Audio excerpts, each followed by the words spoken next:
반갑습니다. 우리 다 같이 조화에 맞춰 묵상기도 드림으로 수요 예배 하나님 앞에 드리도록 하겠습니다. 같이 기도하겠습니다.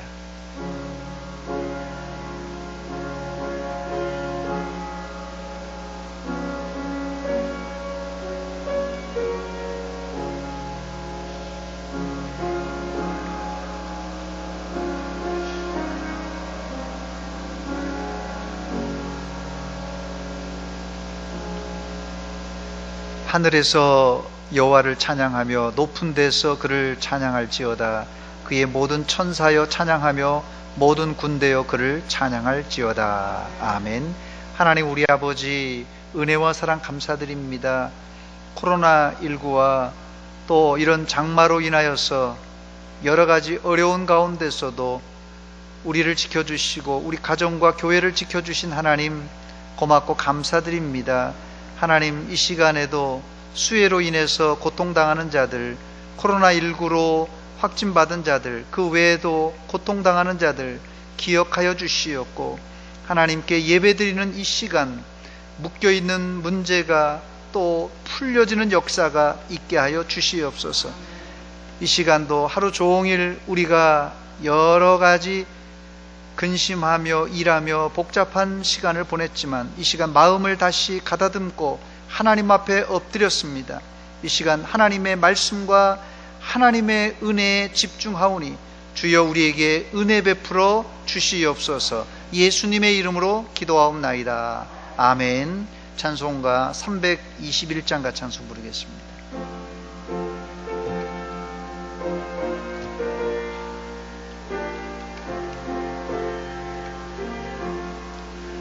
날 대속하신 예수께 내 생명 모두 드리니 늘 진실하게 하소서. 내 구주 예수여, 나 구주 위에 살리라. 내 기쁨 한량 없으리. 내 갈 길 인도하소서.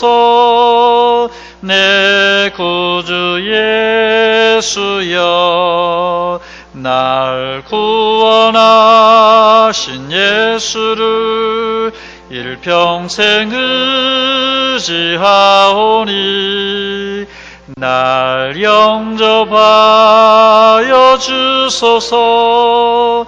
내 구주 예수여, 나 구주 위에 살리라. 내 기쁨 한량 없으리. 내 갈 길 인도하소서. 내 구주 예수여, 주 십자가에 달리사 날 자유하게 했으니 내 몸과 마음을 주 위에 다스게 하소서.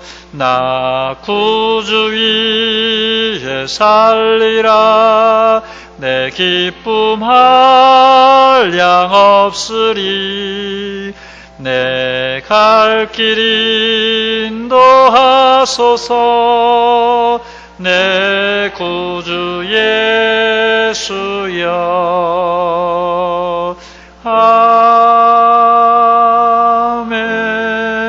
아멘. 이 시간 최영린 권사님 대표해서 기도 인도해 주시겠습니다. 사랑이 많으시고 은혜로우신 하나님 아버지, 저희들 험난한 세상 속에서 생활하다가 주님 전으로 불러 모아주심을 감사를 드립니다. 저희들 정말 연약하고 부족한 모습들이지만 아버지 하나님께서 저희들 자녀로 삼아주심에 시시때때로 생각할 때 하나님 아버지 무한한 감사가 드리는 것밖에 없습니다. 아버지, 늘 주님의 십자가만이 바라보며 생활해야 되는데 무기력함 생활 속에서 생활할 때가 너무나도 많이 있습니다. 이 시간에 저희들 마음의 심령을 깨끗하게 치유하여 주시고 아버지 정결한 마음을 허락해 주시길 빌고 원합니다. 아버지 하나님, 이 시대가 너무나도 악한 세대가 되어서 아버지 하나님 정말 어찌할까, 아버지 하나님 앞에 무릎 꿇고 기도하면서 근신하여서 깨서 정말로 기도하며 찬양을 해야 되는데 하나님 아버지 너무나도 부족한 저희들 삶을 하나님 도와주시길 빌고 합니다. 아버지 하나님, 또한 흩어진 우리 또한 성도들이 너무나도 많이 있습니다. 하나님, 온라인으로 통하여서 말씀은 듣지만은 아버지 하나님 무력한 마음속에서 하루 이틀 지나 한 달, 두 달 지나면서 그 자리에서 온라인으로 말씀을 들을 때가 편하다고 느끼고 한답니다. 하나님 아버지, 나오지 못한 성도들을 위해서 저희들이 기도하게 해주시고 그들의 마음에 유동치 않게 해주시고 나오지 못한 성도들을 위해서 저들의 합한 마음으로 기도하면서 그들을 위해서 저희들이 이 자리에 나와서 하나님 아버지 비고 빈자리에 채워주시길 빌곤 합니다. 하나님 소문재단을 사랑하여 주시고 축복하여 주시옵소서. 온라인으로 인해서 여름날 성경학교 주일학교가 시작되었습니다. 어린 아이들을 하나님 아버지 말씀으로 양육되게 하여 주시고 가르치시는 아버지 하나님 교육자들 선생님들에게도 믿음을 더해 주시고 어린 생명들에게 말씀을 먹일 때 그 말씀을 부여잡고 작년이 될 때까지도 그 말씀의 지표로 생활할 수 있는 귀한 어린 심령들 되게 해 주시옵소서. 아버지 하나님, 또 청년부 수련회를 앞두고 있습니다.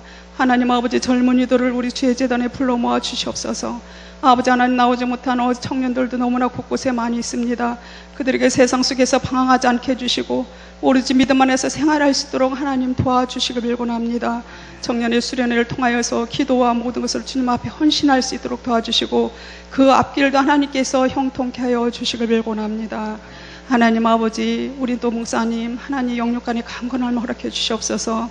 목사님 아버지 때에 들어서 말씀을 선포하실 때 능력과 권세를 주시옵시고 아버지 하나 항상 강건함을 허락해 주시사 아버지 또 사모님 이렇게 또한 건강 좋지 않은 가운데에서 아버지 하나님 회복 단계에 있습니다. 하루빨리 치유되게 하여 주셔서 우리 목사님 잘 내조하게 해주시고 아버지 하나님 주님의 밝은 모습으로 건강한 모습으로 주의 재단에서 만나뵐 수 있도록 도와주시길 빌곤 합니다. 스라의 삼남의 자녀들도 앞길도 형통케 해주시고 배움에 있사오니 그들에게 취업과 지혜도 허락해 주셔서 하나님 우리 목사님 가정을 복된 가정으로 삼아 주시길 빌곤 합니다. 아버지 하나님, 저희들 정말 선교사님들을 기억하여 주시옵소서. 이 나라 이민국도 불쌍히 여겨 주시옵소서. 하나님, 선교사님들이 너무나도 각처에서 그 세계에서 말씀을 전파하려고 하는데 너무나도 어려움을 겪고 있사오니 그들의 가정과 생활도 지켜주시고 형통케 하여 주시길 빌곤 합니다. 이 나라의 민족을 불쌍히 여겨 주시옵소서. 하나님 아버지, 너무나도 험난한 가운데 있습니다. 아버지 하나님, 정말 유례없이 긴 장마로 인해서 수해를 당하는 이들이 너무나도 많이 있고 하나님 그 아픈 마음들을 치유해 주셔서 하루빨리 좋은 날씨도 허락해 주셔서 그들의 아버지 하나님 복구할 수 있도록 도와주시길 빌곤 합니다. 코로나도 하루빨리 종식되게 하여 주시옵소서. 아버지 하나님, 이 전쟁에 정말 기근과 전쟁이 없는 나라로 삼아주시고 이 대한민국을 하나님 불쌍히 여겨 주시길 빌곤 합니다. 이정자들에게 더욱더 아버지 하나님 믿음을 주셔서 하나님 앞에 호소하는 기도가 있게 하여 주시길 빌곤 합니다. 이 시간에 우리 또한 단위에 세우신 우리 고강필 목사님 계율을 따라서 행하라는 말씀의 주제를 갖고 말씀 선포하실 때 능력과 권세를 주시옵시고 듣는 저희들에게는 은혜의 시간, 아름다운 축복의 시간이 될 수 있도록 하나님 도와주시길 빌고나오며 예수님의 이름으로 간절히 기도드렸습니다. 아멘.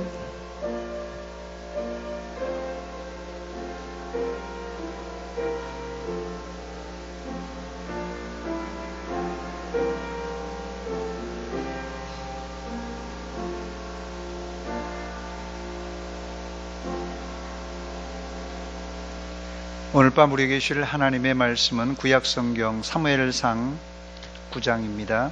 사무엘상 9장 25절로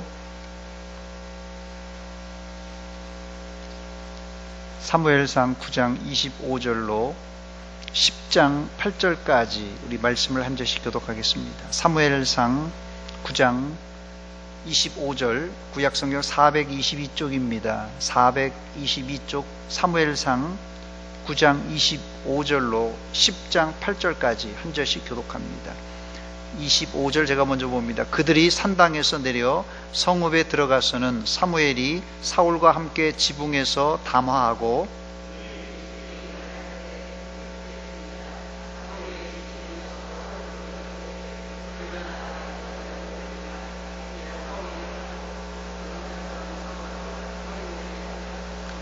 성읍 끝에 이름에 사무엘이 사울에게 이르되 사완에게 우리를 앞서게 하라 하니라. 사완이 앞서간으로 또 이르되 너는 이제 잠깐 서 있으라. 내가 하나님의 말씀을 내게 들려 주리라 하더라.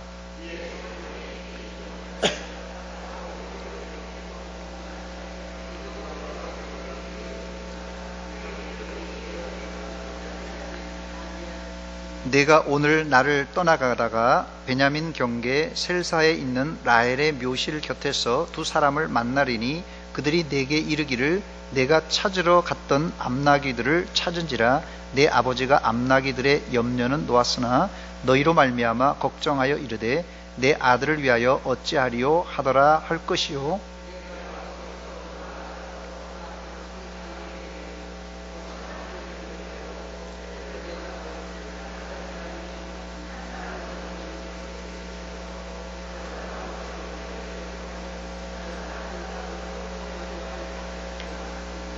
그들이 네게 문안하고 떡 2덩이를 주겠고 너는 그 손에서 받으리라.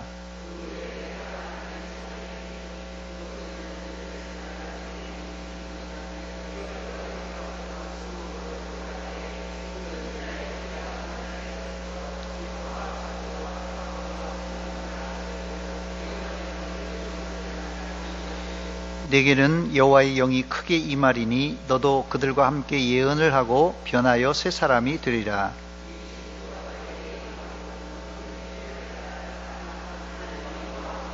같이 읽습니다. 너도 나보다 앞서 길갈로 내려가라. 내가 내게로 내려가서 번제와 화목제를 드리리니 내가 내게 가서 내가 행한 일을 가르칠 때까지 7일 동안 기다리라. 아멘. 이 시간 고광필 목사님 나오셔서 기회를 따라 행하라 라는 제목으로 설교하실 때 많은 은혜 받으시기 바랍니다. 기도하겠습니다. 살아계신 하나님 감사합니다. 오늘 이 밤에 주님께서 우리를 또 이곳에 불러주시고 주의 제단에서 말씀 듣게 하시니 감사합니다. 하나님 이 시간에 우리에게 말씀하실 때 그 말씀을 통해서 은혜 받게 하여 주시고 믿음으로 나아갈 수 있는 걸음이 될 수 있도록 주여 축복하여 주시옵소서. 특별히 어려운 가운데 있는 분들 주님 기억하여 주시고 말씀에 힘을 더하여 주시고 그 어려운 속에서도 하나님을 바라볼 수 있는 믿음 허락하여 주시옵소서. 모든 것 감사드리며 예수 그리스도로 기도합나이다. 아멘. 할렐루야. 이런 글이 있습니다. 기회에 관한 길인데 기회란 하늘에서 뚝 떨어지는 것이 아니다. 어리석은 자는 기회를 놓치고 지혜로운 자는 기회를 잡으며 성공하는 자는 기회를 만들어낸다라는 기회에 관한 이런 길이 있습니다. 그래서 어떤 이들은 인생에 3번의 기회가 온다고들 말하기도 하죠. 그 말은 누구에게나 동등하게 기회는 찾아온다는 말입니다. 그래서 그 기회를 잡은 사람은 성공하게 되는 것이고 그 기회를 잡지 못하는 사람은 또 성공하지 못하는 그런 이야기를 하는 것이죠. 그런데 이제 도산 안창호 선생님께서 이 기회에 관해서 이렇게 말씀하셨습니다. 흔히 사람들은 기회를 기다리고 있지만 기회는 기다리는 사람에게 잡히지 않는 법이다. 우리는 기회를 기다리는 사람이 되기 전에 기회를 얻을 수 있는 실력을 갖추어야 한다라고 기회에 관해서 이렇게 얘기를 했습니다. 어떤 사람들은 자신에게 내게 충분한 기회가 오지 않아서 내가 성공하지 못했습니다라고 얘기를 하는 사람들이 있죠. 그런 사람들의 말에 의하면 도산 안창호 선생님이 말씀하시는 것은 무엇이냐? 실력이 없어서 기회가 찾아온 것이 아니다라는 것이죠. 한마디로 스스로 최선을 다해서 그 실력을 쌓고 준비되지 않는 이상 기회가 와도 그것을 잡지 못하는 것이죠. 실력이 있는 사람은 그 기회를 포착하고 기회를 통해서 나아가지만 실력이 없고 준비되지 않은 사람은 이게 기회인지 아닌지도 모르고 그냥 흘러간다는 것이죠. 그만큼 누구든지 철저히 준비하고 노력하면 분명히 기회가 찾아온다라는 것을 이야기를 하고 있습니다. 기회를 잡는 사람의 특징을 살펴보면 5가지를 이야기를 하고 있습니다. 먼저 준비되어야 된다는 것이죠. 기회를 얻고자 한다면 먼저 철저하게 자신이 준비가 되어야 된다는 것이죠. 당장에 기회가 찾아오지 않고 변화가 없을지 모르지만 미리 준비하지 않는 이상 기회가 올 때 그것을 잡지 못한다는 것입니다. 그래서 사전에 미리 준비를 해야 된다는 것이죠. 둘째는 성공과 실패를 미리 예측한다는 것입니다. 무슨 말이냐면 성공할 수도 있고 실패할 수도 있다는 건데, 기회를 잡는 사람의 특징들은 보면은 이것이 성공할 것인가 실패하실 것인가에 대한 예측 능력이 뛰어나다는 것입니다. 셋째로는 실패를 두려워하지 않는다는 것입니다. 이러다 보면 당연히 실패할 수 있죠. 그런데 실패가 두려워서 아무것도 못하는 게 아니라 실패할 것을 알고도 불구하고 그래도 도전을 하는 것이 바로 기회를 잡는 이 특징이 되는 것입니다. 네 번째로는 지켜야 할 약속을 꼭 지켜야 된다는 것이죠. 약속을 지킬 때는 그 약속으로 말미암아 신용을 얻는데, 반대로 약속을 지키지 않으면 신용을 잃어버리는 것이기 때문에 꼭 약속을 지켜야 된다는 사실이죠. 그리고 마지막으로는 모든 가능성을 열고 대처해야 된다라고 이야기를 합니다. 이렇게 기회에 관해서 5가지 특징을 이야기를 하고 있습니다. 오늘 본문 말씀을 보면은 이제 사울이 기름 부음을 받는 장면입니다. 앞서 하나님께서 택한 이 사울의 모습은 하나님이 원하시는 왕의 모습은 아니었습니다. 그러나 하나님께서는 사울에게 기대를 거셨죠. 비록 그가 보여지는 육신적인 모습은 세상 사람들이 알아볼 때 왕의 모습이었지만은 하나님 보시기에는 아직 부족한 점이 많았습니다. 그러나 하나님은 그를 세우시고 그가 변화되기를 원하셨습니다. 정말 하나님이 세우고 싶어하는 왕, 이스라엘을 다스릴 수 있는 그 위대한 왕이 되기를 바라셨다는 것이죠. 그리고 그 선택의 기회가 바로 사울에게 찾아왔습니다. 사울은 왕으로서 세움을 받을 수 있는 기회, 자신의 인생을 완전히 바꿀 수 있는 기회를 잡게 된 것입니다. 사울이 만약 하나님의 말씀에 순종하고 살았다면 이스라엘의 초대 왕으로서 기억되며, 그리고 그가 하나님의 뜻 가운데 살았다라고 평가를 했을 겁니다. 그가 잡았던 기회, 정말 이루 말할 수 없는 기회죠. 이스라엘의 초대 왕이라는 아주 큰 이름이지 않습니까? 길이 남을 이름입니다. 그런데 사울은 이 기회를 어떻게 하게 됩니까? 하나님께서 정말 주신 기회임에도 불구하고 그 기회를 온전히 누리지 못합니다. 그리고 마지막에는 비참하게 죽었던 것이 바로 사울의 모습이었습니다. 하나님이 원하시는 왕이 아닌 세상들의 왕, 다른 열국들의 왕과 동일하게 살았던 것이 바로 사울의 모습이었습니다. 이런 사울을 사무엘은 식사의 자리에 초대를 합니다. 그 청한 자 중에 상석에 앉히게 되는 거죠. 본문의 말씀을 보면은 우리가 읽진 않았지만 22절 말씀에 보면은 사무엘이 사울을 식사 자리에 앉혀서 상석에 앉게 되는데 그 중에 30명가량이 모여있다라고 이야기를 하고 있습니다. 사울을 상석에 앉혔다라는 것은 특별하다는 것입니다. 그것을 앉힘으로써 이 사람에게 특별한 권위가 있다라는 것을 많은 사람들에게 보여주는 것이죠. 그리고 넓적다리를 그에게 가져와서 먹게 합니다. 이 넓적다리는 아무나 먹는 것이 아닙니다. 이 넓적다리는 보통 제사를 드렸을 때 제사장이나 제사를 집례했던 제사장 말합니다. 제사장을 집례했던 그 제사장이나 아주 왕이라든지 아주 중요한 사람이 먹는 것이 바로 이 넓적다리입니다. 근데 이 넓적다리를 사울에게 줍니다. 상석에 앉히고 넓적다리를 주었다. 이 의미가 어떤 의미일까요? 많은 사람들에게 이 사람은 특별한 권위를 가진 사람이다라는 것을 사무엘은 공식적으로 보여주는 것이었습니다. 그곳에 모인 사람들에게 사울의 존재감을 알리는 것이죠. 그리고 난 다음에 사울에게 기름 붓는 장면이 10장에부터 시작이 됩니다. 다음날 일찍이 사무엘은 사울에게 기름을 붓습니다. 기름을 부어줌으로써 왕의 권위를 인정하게 되는 것이죠. 한마디로 힘을 주는 그런 행위였습니다. 고대 근동에서 기름 부음은 이스라엘뿐만 아니라 그 운동 아시아 지역에서 있었던 사건 중에 하나였습니다. 그래서 애굽의 경우에는 관리들이나 봉신들조차도 이 기름 부음을 받았습니다. 이 기름 부음이라는 것은 과거로부터의 단절, 그리고 새로운 상태의 진입을 의미하는 뜻이었습니다. 이것을 성경적으로 말한다면 하나님의 선택이라고 말할 수 있죠. 하나님께서 그를 선택하셨다는 것이 기름 부음의 의미였습니다. 그리고 직분상으로 따지면은 특별한 직분을 하나님께서 주심으로 헌신하게 한다는 것이 이 기름 부음의 의미였다는 것이죠. 여기서 사울이 기름을 부음을 받는데, 그런데 매우 이상합니다. 특이한 점이 무엇이냐면은 사람들이 있는 곳에 한 것이 아니라 사환도 보내놓고 사무엘과 사울이 단둘이서 기름 부음을 받습니다. 매우 비공식적으로 이 기름 부음의 행사를 합니다. 왜 사무엘은 사울에게 기름을 부을 때 왜 단둘이 조용히 기름을 부었을까? 이에 관해서 세 가지 견해가 있습니다. 먼저 사무엘이 이 왕정에 관해서 부정적이었다는 견해가 첫 번째입니다. 앞에서도 사무엘이 이스라엘 백성들이 하나님 앞에 왕을 구했을 때 그 왕을 구하는 것에서도 매우 부정적으로 이야기를 했었습니다. 그래서 학자들의 견해는 아직 사무엘이 이 왕정에 대해서 부정적인 시각이 있었기 때문에 조용히 기름을 부었지 않았을까라는 견해가 있죠. 그러면서 또 다른 견해는 뭐냐면 아직 이 시기는 블레셋의 영향권에 있는 시기였습니다. 그래서 행여나 이 기름 붓는 행위로 인하여 블레셋에 빌미를 제공할까 조용히 기름을 부었다는 것입니다.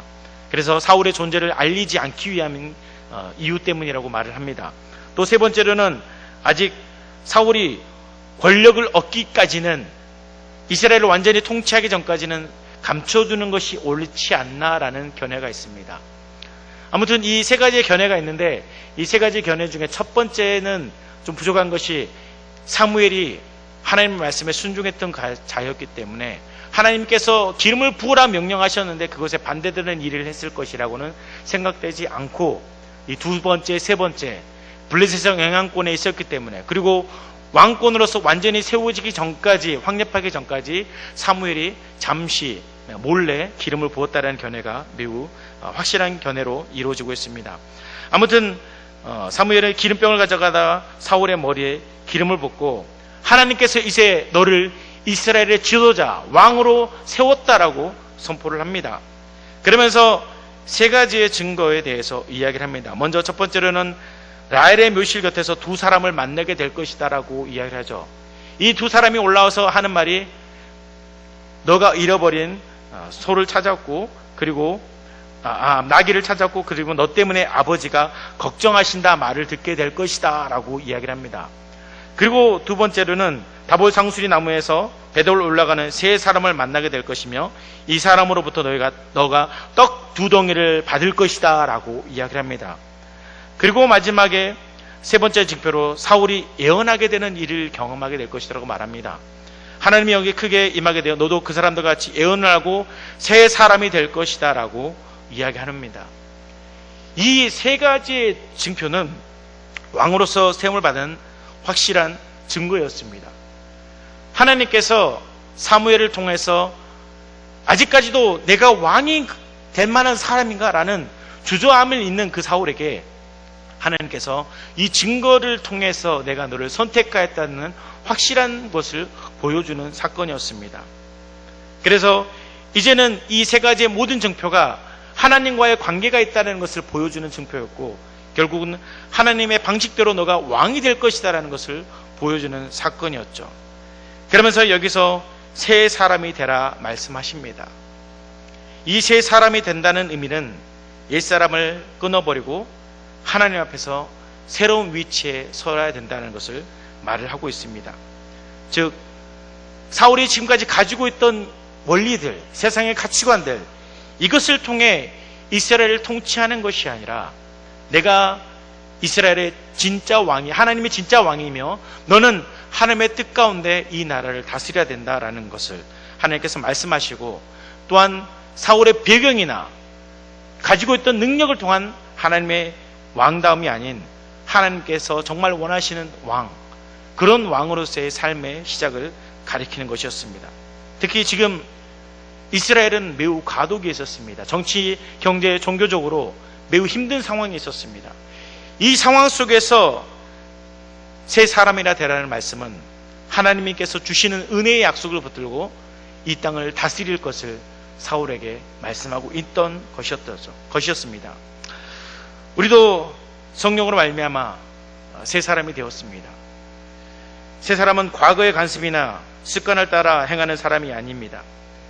그럼에도 불구하고 여전히 과거의 관습을 따라 살아가는 사람들이 참 많이 있습니다. 어떠한 결정을 내릴 때 여전히 자신의 생각이 우선이 되고 자신의 뜻대로 하려고 합니다. 이게 옳은 것 같이 과거에 내가 경험했던 것들, 이것이 토대가 되어서 이렇게 하는 것이 옳다라고 행하는 일들이 너무 많다는 것입니다. 그러나 그 결과는 아무것도 없습니다. 옛사람이 만들어낸 결과는 다 헛것일 뿐입니다.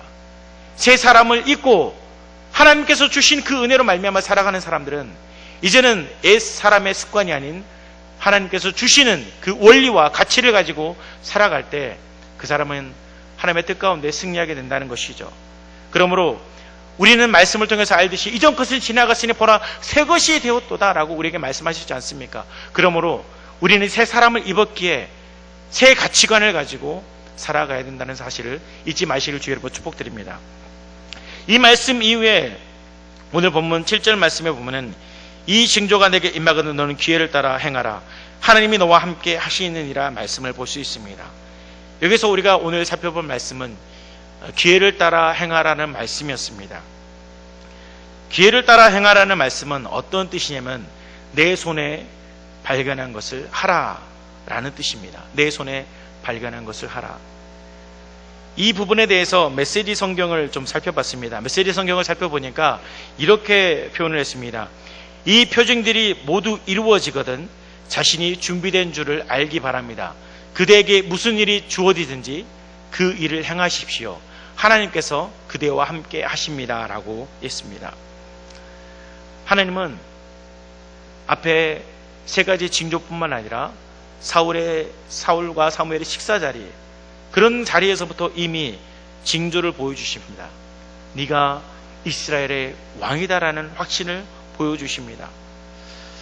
사울은 내가 이스라엘의 처음 왕으로 세움받았다는 말을 듣고 의구심을 가졌습니다. 아니 나는 왕이 될 제목이 아닌데 자신의 위치가 그렇지 못하다라고 생각했습니다. 내가 무슨 왕이냐, 이 일을 감당할 수 없을 것이다라고 얘기를 했습니다.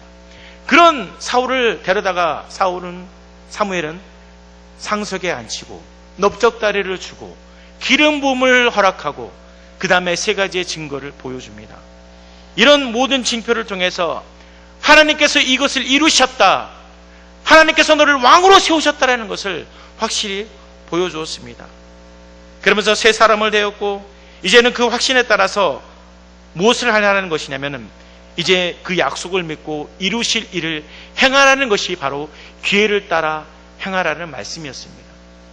다시 말씀드립니다. 기회를 따라 행하라는 것은 이제 너에게 주신 그 확신을 가지고 너는 그 모든 일을 행하라는 것이 바로 기회를 따라 행하라는 일이었습니다. 사울은 자신이 말한 대로 가장 작은 지파였습니다. 자신이 가지고 있던 모든 것들은 왕이 될 만한 것이 아니었습니다. 그러나 하나님은 내가 너와 함께 하겠다, 내가 너를 이스라엘의 왕으로 세웠다라고 선포하시면서 이제는 그 일을 행하라고 말씀하셨다는 것입니다. 그러므로 사울은 이 말씀을 듣고 어떻게 해야 됩니까? 하나님께서 너를 이스라엘의 왕으로 세웠다는 말씀을 듣고 어떻게 해야 됩니까? 믿음을 가지고 확신을 가지고 살아가야 되는 것이 바로 사울이 해야 될 일이었습니다. 그래, 하나님께서 나를 이스라엘의 왕으로 세우셨다, 나는 그 믿음을 가지고 이제 준비를 하는 것이 사울이 해야 될 일이었다는 것입니다. 기회는 여러 특징들이 있습니다. 먼저 순간성과 영원성을 띠고 있다는 것이죠. 기회는 순간적이나 그 선택의 결과는 영원하다는 것입니다. 예를 들자면 가나안 땅에 앞에 둔 이스라엘 백성은 어땠습니까? 가데스 바네아에서 정탐을 하고 돌아온 그들은 부정적인 이야기를 꺼냈습니다. 그들의 선택은 애굽에 돌아가는 것이 낫다라는 것이었습니다. 하나님께서 기회를 주셨죠. 그러나 그 순간적 선택을 잘못함으로 인해서 40년 광야 생활을 했습니다. 이것이 바로 순간성과 영원성입니다. 또한 연속성과 단계성을 가지고 있습니다. 하나의 기회는 거기서 그치는 것이 아니라 그 기회로 말미암아 또 다른 것들이 나타난다는 것이죠. 다음 단계로 이어갈 수 있는 것이 기회라는 것입니다. 그리고 마지막으로는 기회는 이례적이며 반복적이지 않다는 겁니다. 한 번 그 기회가 왔는데 똑같은 기회가 오느냐? 그렇지 않다는 겁니다. 기회란 것은 단 한 번, 그 특별한 기회는 단 한 번 찾아오게 된다는 사실이죠. 하나님은 우리에게 많은 기회를 주십니다. 삶의 모든 과정에서 하나님은 그 기회를 우리에게 베풀어 주십니다. 자기의 삶을 성공시키는 사람은 그만큼 주어진 기회를 잘 활용한 사람이고, 그렇지 못한 사람은 그것을 받아들이지 못한 사람이죠. 기회는 누구에게나 충분히 오게 되는 것입니다. 그런데 그 기회를 잡는 사람과 잡지 못하는 사람이 있다는 것이죠.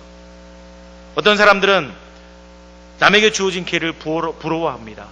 아, 저 사람에게 왜 저런 기회가 오고 나에게는 왜 이렇게 기회가 오지 않았을까? 그렇게 불평하는 사람들이 있습니다.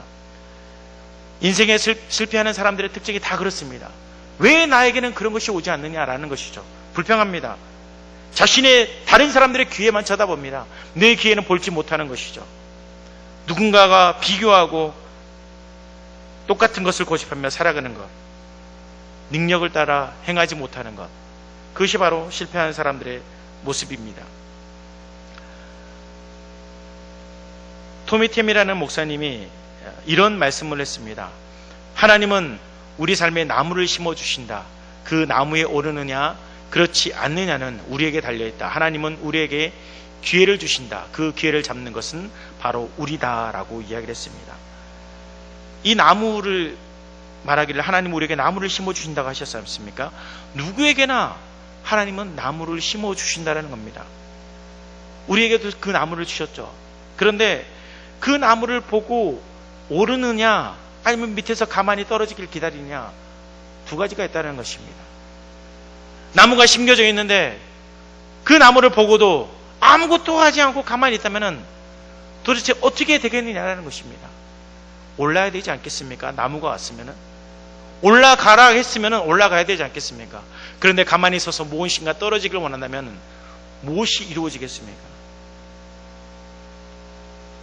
우리가 잘 아는 히브리서 11장 말씀을 보면은 이 약속을 붙드는 사람들의 모습이 나타나 있습니다.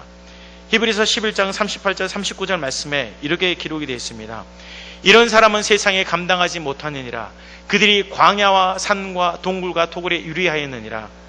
이 사람들은 다 믿음으로 말미암아 증거를 받았으나 약속된 것을 받지 못하였으니라고 이야기를 합니다. 앞에 말씀을 다 보진 않았지만 아마 많이 보셨기 때문에 아실 겁니다. 믿음의 사람들에 대해서 히브리서 11장에서는 계속 이야기를 합니다. 이 사람들에 관하여 말하기를 뭐라 하냐면 증거를 받았다라고 얘기를 합니다. 그러나 약속된 것을 받지 못하였으니 라고 이야기를 합니다. 무슨 말이냐면 그들은 예수님의 오심을 보지 못했습니다. 성령의 오심을 보지는 못했습니다. 성령이 임하신 걸 몰랐습니다. 그러나 그들은 메시아가 오실 것이라는 증거는 받았죠. 다시 말하면 이들은 그 증거를 가지고 어떻게 살았느냐라는 것이죠. 그들은 하나님께서 메시아를 통해서 우리 가운데 오실 것이라는 그 약속을 믿고 어떻게 살았습니까? 불 가운데, 톱 가운데 들어갔었습니다. 그들은 죽음 가운데 담대하게 나아갔습니다. 받은 약속이 있었으니까, 하나님께서 나의 삶의 증거를 보여주셨기 때문에 그들은 세상의 환난과 고통 가운데 담당하게 걸어갔다는 것이죠. 그런 사람들에 관하여 이런 사람은 세상에 감당하지 못하니라 라고 얘기를 했다는 것입니다. 이들은 주어진 기회를 따라 행하였습니다. 하나님이 나에게 주셨던 그 증거를 붙들고 나무를 올랐던 사람들입니다. 그에 반대로 기회가 주어졌음에도 불구하고 살아가지 못하는 사람들이 있었습니다. 사무엘서 전반부에 보면 엘리의 가정이 대표적으로 나타나겠죠. 엘리의 가정이 어떻습니까? 하나님께서 특별한 은혜 가운데 그를 세워주셨죠. 그러나 엘리의 가정은 그 은혜를 끝까지 붙들지 못했습니다. 세상의 가치관을 따라 살아갔고 결국은 하나님의 영광이 그 가정 가운데 떠났습니다. 자신에게 주어진 기회, 그 가정에게 주어진 기회를 한마디로 발로 차버린 것이죠. 기회를 따라 행하라는 말씀은 하나님께서 우리에게 행하시는 능력의 일들을 바라보고 나아가라는 것입니다. 하나님은 이미 우리와 함께 하십니다. 본문에서도 내가 너와 함께 하시겠다고 말씀하시지 않습니까? 이 말씀 자체가 이미 우리에게 능력입니다. 모세가 죽고 난 이후에 이스라엘의 지도자로 여호수아가 세워졌을 때 하나님께서 여호수아에게 뭐라고 말씀하십니까? 내가 너와 함께 하겠다. 이렇게 말씀하셨습니다. 에레미야가 선지자로 세워졌을 때 에레미야가 말합니다. 하나님, 나는 아이라 말을 못합니다. 그러자 하나님께서 어떻게 하십니까? 그 손으로 입을 대니 내 말이 너의 입 가운데 있다라고 말씀하십니다. 내가 너와 함께 하겠다는 것이죠. 내가 너를 사용하겠다는 겁니다. 성경에 나타난 많은 사람들이 뛰어난 사람들만 있는 것이 아닙니다. 어떤 사람은 부족한 사람들도 있습니다. 연약한 사람들도 있습니다. 그런데 그 연약한 사람들이 어떻게 됩니까? 하나님의 약속된 증거를 붙들고 어떻게 살았습니까? 믿음으로 살았습니다. 중요한 것은 능력이나 재력이나 힘이 아닙니다. 마음가짐이죠.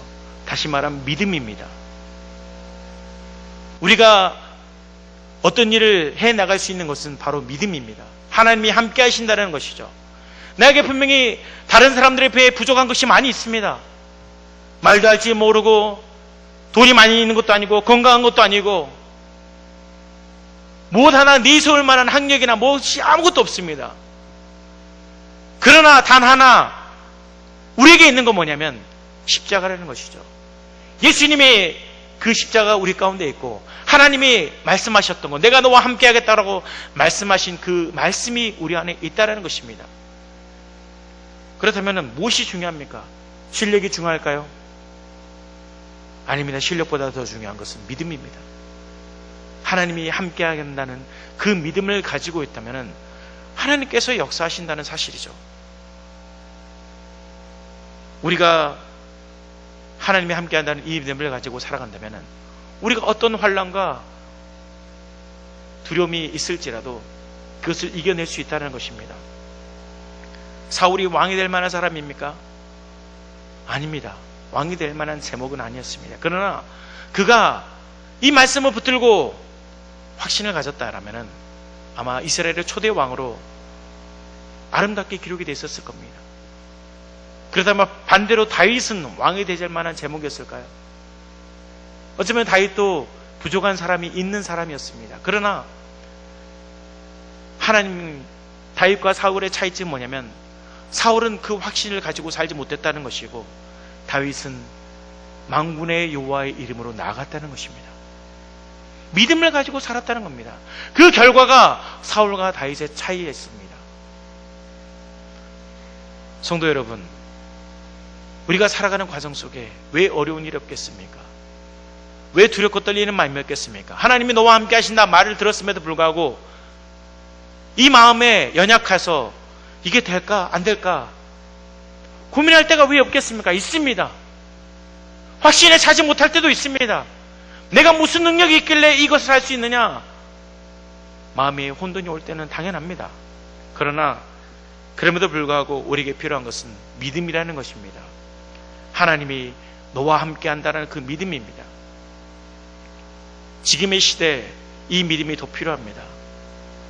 코로나 가운데 우리는 살고 있고 또 특별히 이번에 장마로 인해서 많은 피해를 겪었습니다. 환경과 여러 가지 일들이 우리를 두렵게 합니다. 이런 환경 속에서 내가 무엇을 할 수 있을까? 사람들은 두려웠답니다. 그러나 중요한 것은 그런 가운데서도 하나님이 우리와 함께 하신다는 사실을 믿는 자가 승리한다는 사실이죠. 그 기회를 붙드는 자가 이긴다는 사실입니다. 성도 여러분, 두려워 말고 담대히 행하십시오. 여러분의 손에 쥐어진 것이 지금 무엇입니까? 세상의 권력이 아니라 돈이 아니라 명예가 아니라 여러분 손에 쥐어든 것은 복음이고 십자가입니다. 이게 가장 큰 믿음이고 승리의 비결입니다. 이것을 붙들고 기회를 따라 행하십시오. 하나님이 여러분과 함께 하십니다. 이것을 믿고 나아가시면은 하나님이 여러분의 길 가운데 역사하실 것을 믿습니다. 이렇게 살아계실 주의 이름으로 축복드립니다. 함께 기도하겠습니다. 하나님 감사합니다.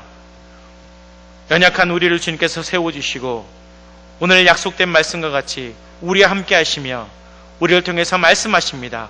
기회를 따라 행하라 말씀하십니다. 하나님, 우리가 가진 것이 없습니다. 우리는 능력이 없습니다. 그러나 단 한 가지 우리에게 있는 것이 있다면 그것은 주의 말씀이고 주의 능력입니다. 이것보다 더 큰 것이 없음을 주여 믿습니다. 하나님, 지금 시대에 우리가 여러 가지 일로 인해서 고난 가운데 있습니다.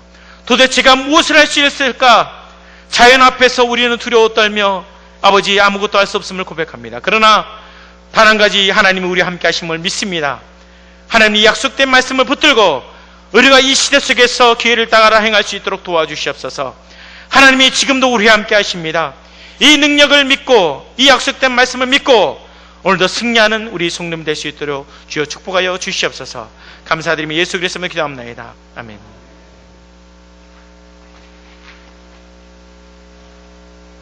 찬송가 320장 같이 찬송 부르겠습니다.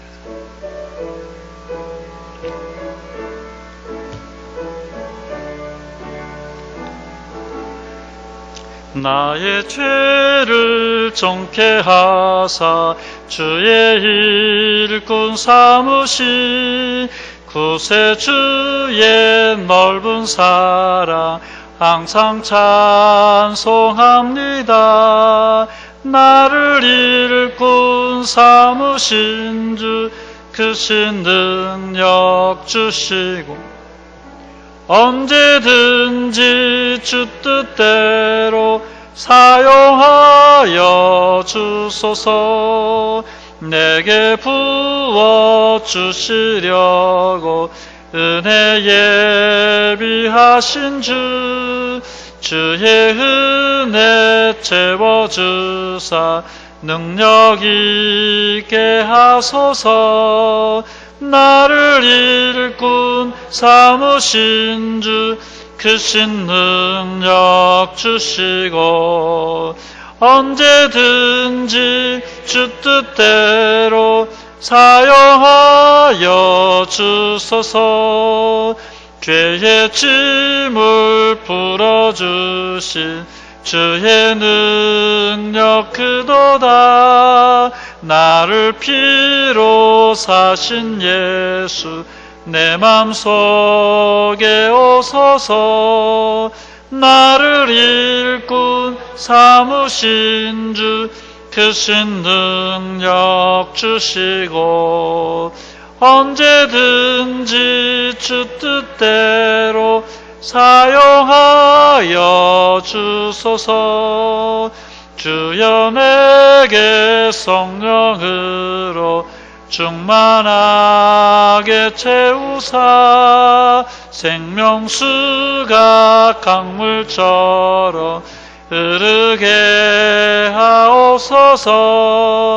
나를 일꾼 삼으신 주 크신 능력 주시고 언제든지 주 뜻대로 사용하여 주소서.